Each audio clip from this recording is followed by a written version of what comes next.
Tamani kila wakati kusimama kwenye mnara. Haleluya. Maana unaposimama kwenye mnara, Baba anaingia ndani yako na kukutetea.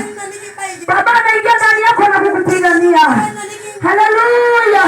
Maana vita tunayopigana nayo si ya mwili wala damu, na si ya nyama, bali ni vya kiroho. Baba Yesu asifiwe. Kwa hiyo nakwambia asubuhi ya leo, tamani kusimama kwenye mnara. Tamani kusimama kumtetea Yesu. Maana unaposimama imara, Kristo atakutetea. Maana unaposimama kwenye mnara, Kristo ataingia katika hiyo majaribu. Atakuondoa katika hiyo moto. Atakuondoa katika hiyo jangwa. Katika jina la Yesu. Pigia neno makofi kwa jina la Yesu. Haleluya. Haleluya. 26 ikasema ya kwamba praise God. Ati yote